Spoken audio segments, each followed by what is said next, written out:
Thessaloniciens chapitre 2, verset 10 au verset 11, il est dit ceci: avec toutes les séductions de l'iniquité, bien sûr on parle de l'impie, pour ceux qui périssent, parce qu'ils n'ont pas reçu l'amour de la vérité. Ça veut dire que celui qui n'a pas l'amour de la vérité a la certitude de périr. De périr non seulement dans le siècle présent, mais aussi dans le siècle à venir, n'est-ce pas? Parce que la vérité, c'est Jésus.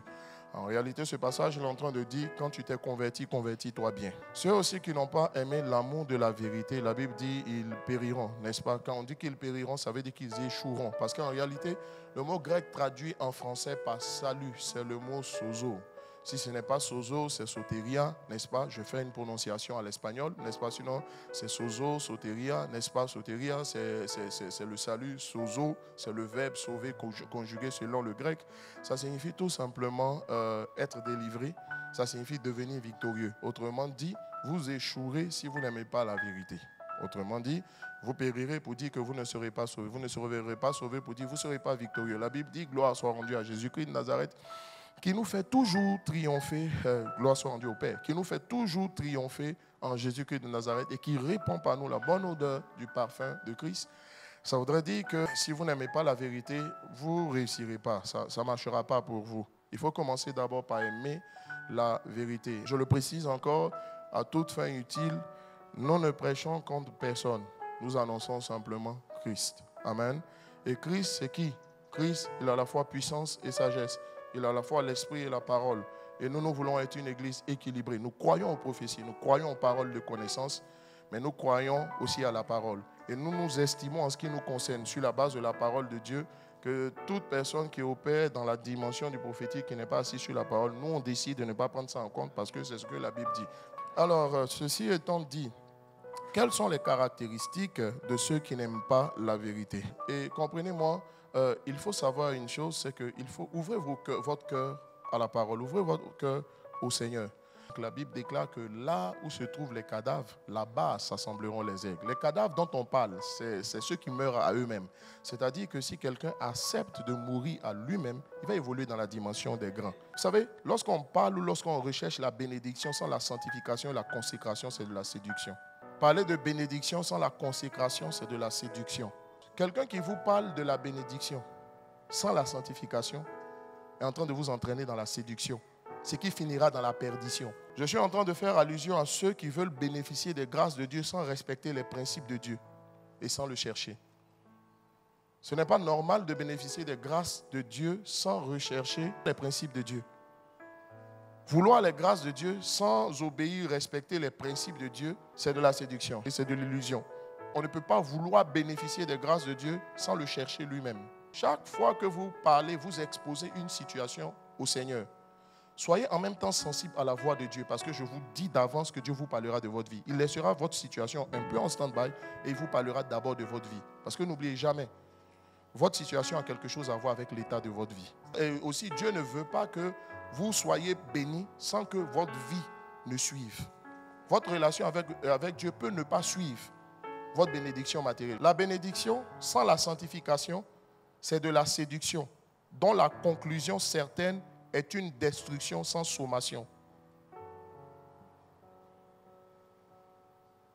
Chers amis, Jésus guérit, délivre, bénit. Mais il faut renoncer à soi, porter sa croix, se sacrifier pour lui, le chercher, se sanctifier. Il dit, ma maison sera appelée une maison de prière. Ça veut dire que Dieu veut que son église soit une église de prière et Dieu veut que tu sois un homme de prière, une femme de prière. Si tu pries, si tu dois devenir un homme de prière, si la sanctification n'est pas là, mieux vaut pour toi ne même pas prier. Parce que quelqu'un qui prie sans se sanctifier, sa prière ne sera jamais efficace.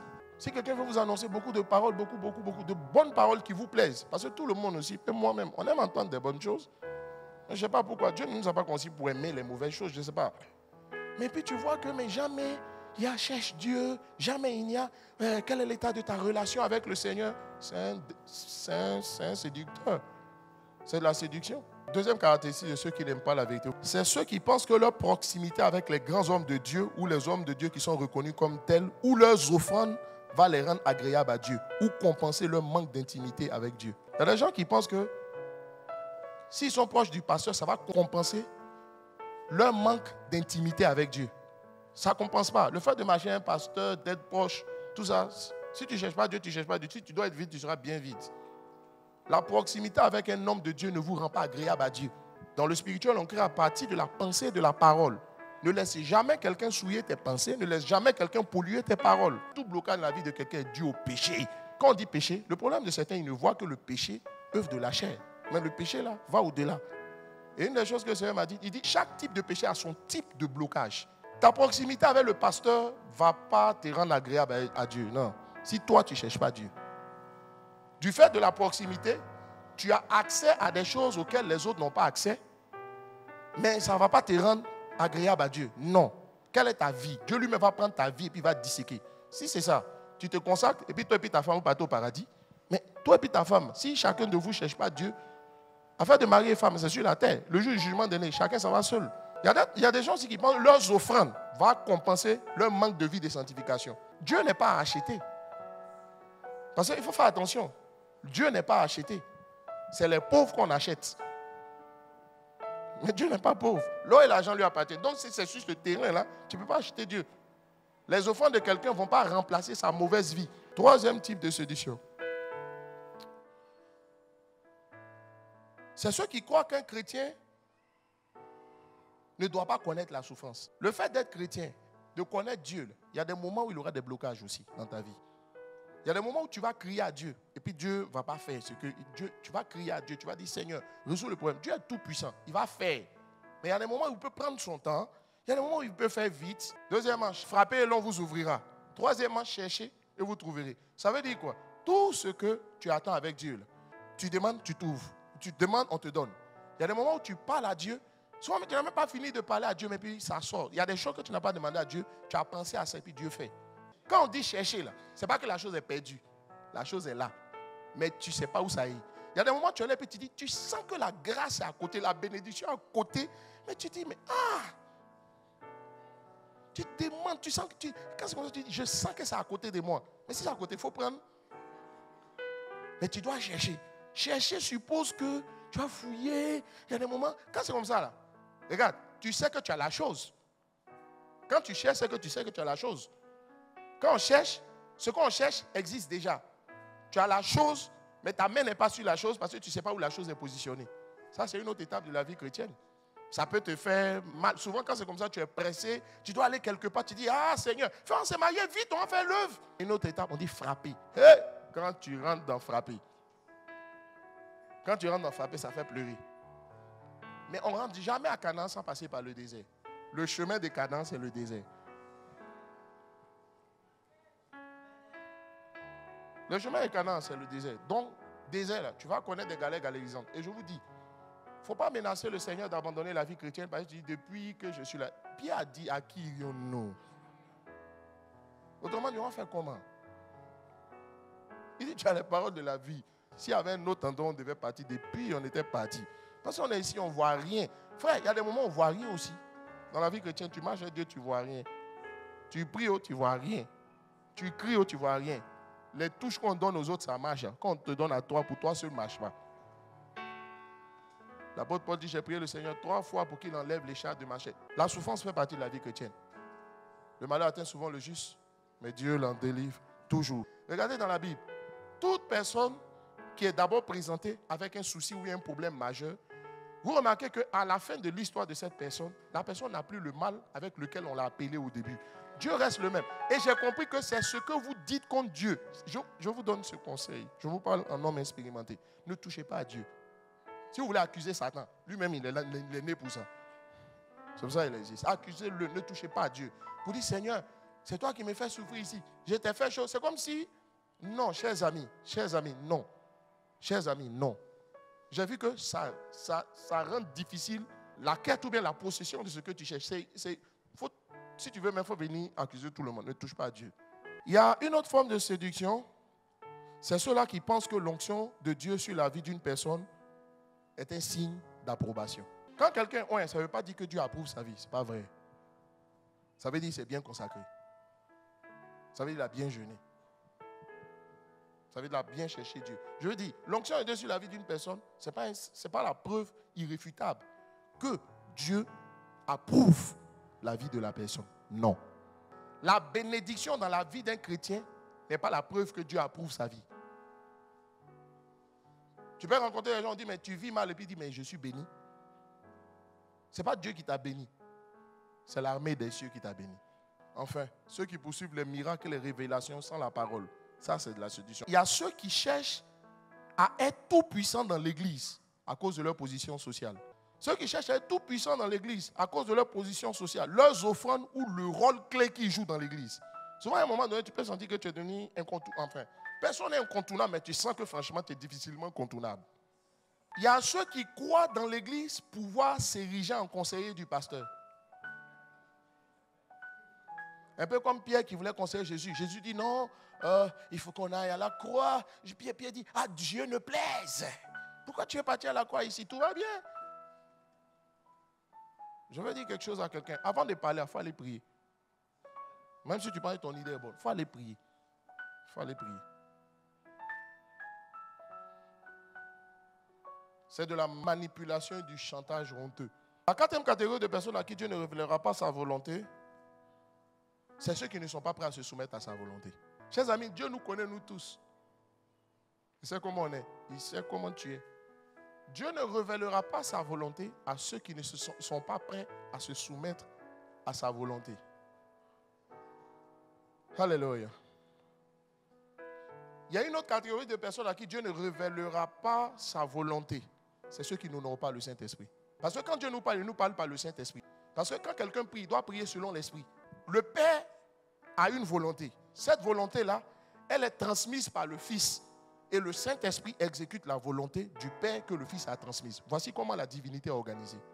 Je vous expliquerai ce soir à partir de ce point. Pourquoi, quand Anne priait pour avoir un enfant, elle a dit au Seigneur, donne-moi un enfant. Et si tu me donnes un enfant, je te le redonne. En réalité, l'enfant que je te demande, ce n'est pas pour moi, c'est pour toi. Il y a quelque chose qui s'est passé. En fait, Anne a su la volonté de Dieu. Et quand elle a su la volonté de Dieu, elle a commencé à prier selon la volonté. Elle a accepté la volonté de Dieu. Parce que, imaginez-vous, quand tu es resté longtemps privé de quelque chose que tu recherchais, la première des choses que tu fais, ce qui se passe en toi, tu t'imagines combien de fois tu seras heureux. Ou bien ce que tu vas faire avec ce dont tu as été privé pendant longtemps. Je me suis demandé, mais comment Anne a fait cette prière? Personne ne... Elle a senti le cœur de Dieu, je vous assure. Elle a senti le cœur de Dieu. Elle a su la volonté du Seigneur. Et quand elle a su la volonté du Seigneur, elle a accepté la volonté du Seigneur. Elle a dit au Seigneur, Seigneur, ce bébé-là, je le voulais pour moi. Parce que franchement, Pénina s'est moquée de moi. Beaucoup de choses ici se sont passées. Mais comme tu dis qu'en réalité, cet enfant-là, ce n'est pas pour moi, mais c'est pour toi, prends-le.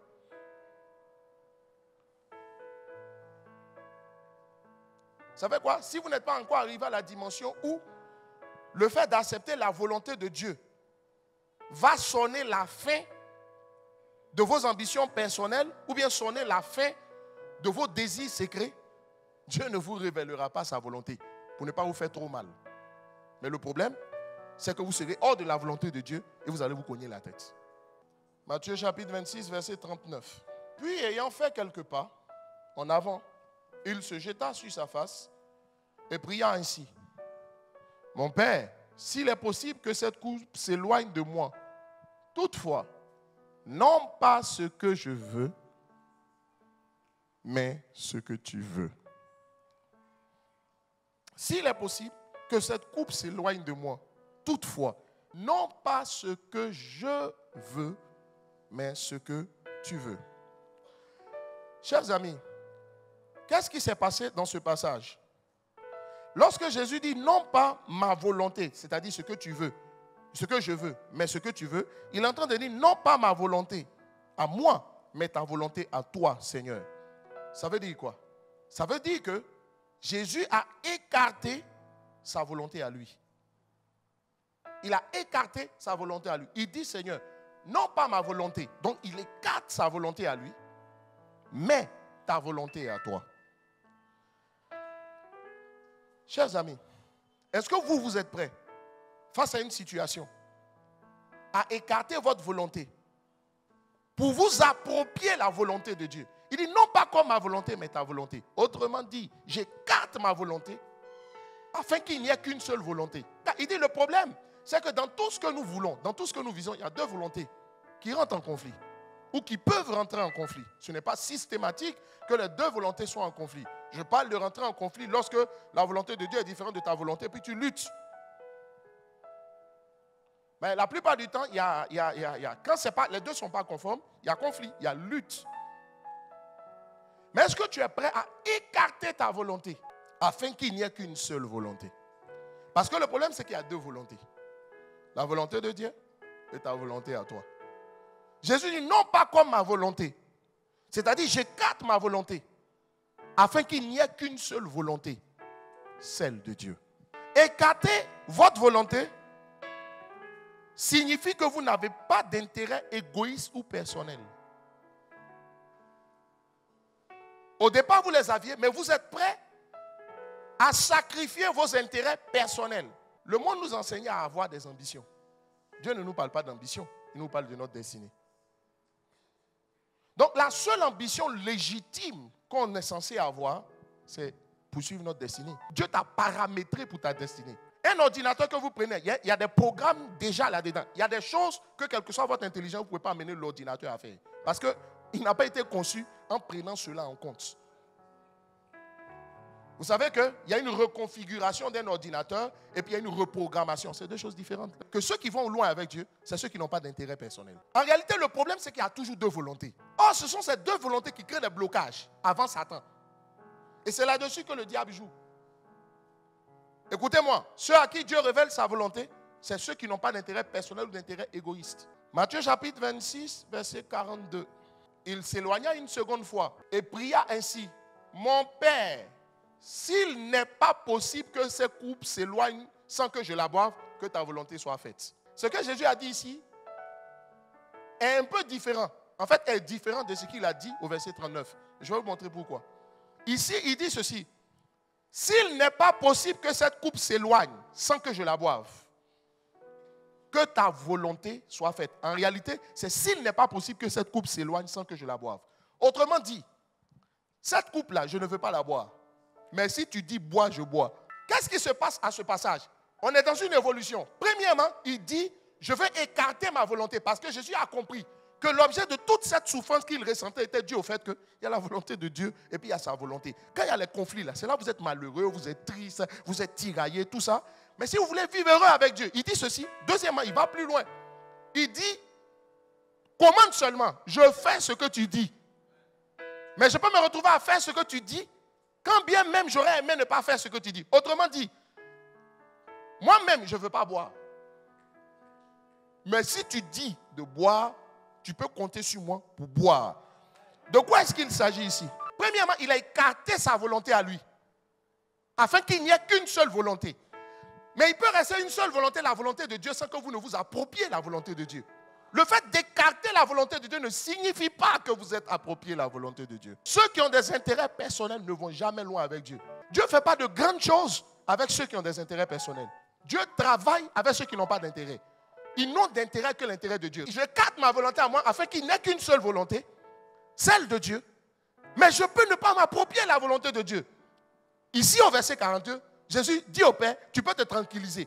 J'ai écarté ma volonté. Il ne reste plus qu'une seule volonté, mais je m'approprie. Deuxième étape, ta volonté. Quand Jésus s'est approprié la volonté de Dieu,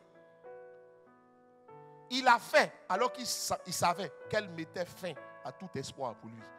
Parce que s'approprier la volonté de Dieu, c'est enterrer votre volonté.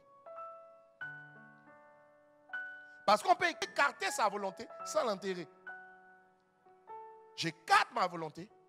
Il n'y a qu'une seule volonté, celle de Dieu. Je m'approprie la volonté de Dieu. Je sais qu'elle met fin à mes espoirs.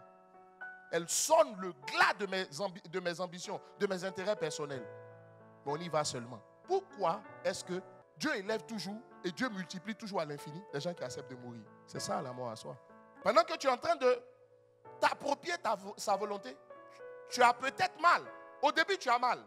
Mais ma prière pour toi, c'est que tu arrives au stade où ça ne te fasse plus mal. Parce qu'un mort n'a pas mal. Un mort ne parle pas, il est silencieux. Donc de quoi il s'agit? Unis ta volonté à la volonté de Dieu, afin qu'il n'y ait qu'une seule volonté, celle de Dieu devenir la tienne, parce que simplement tu aurais accepté d'adopter celle de Dieu.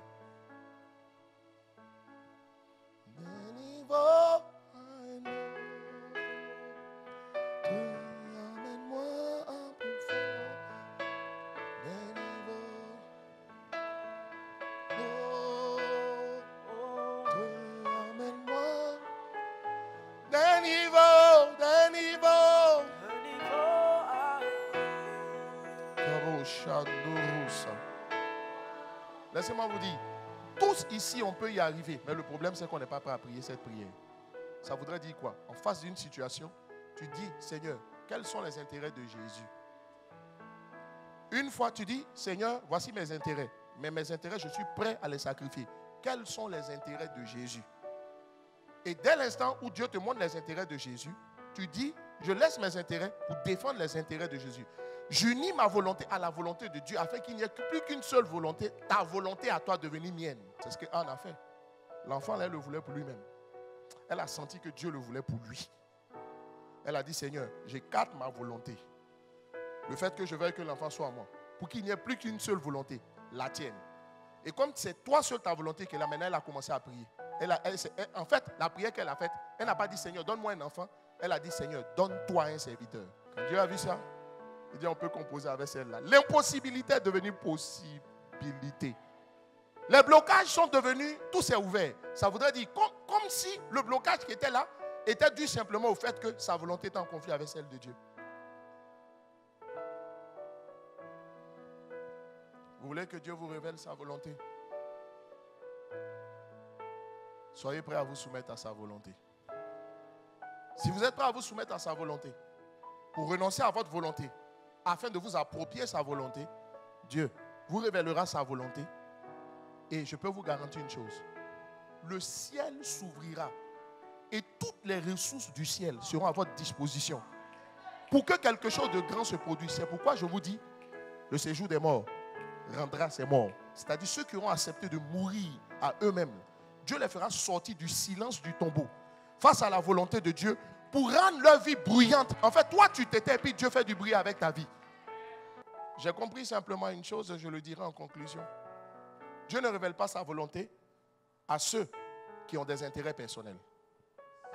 Nakateboshe, irundu sukandelabrosa, d'un niveau à un autre.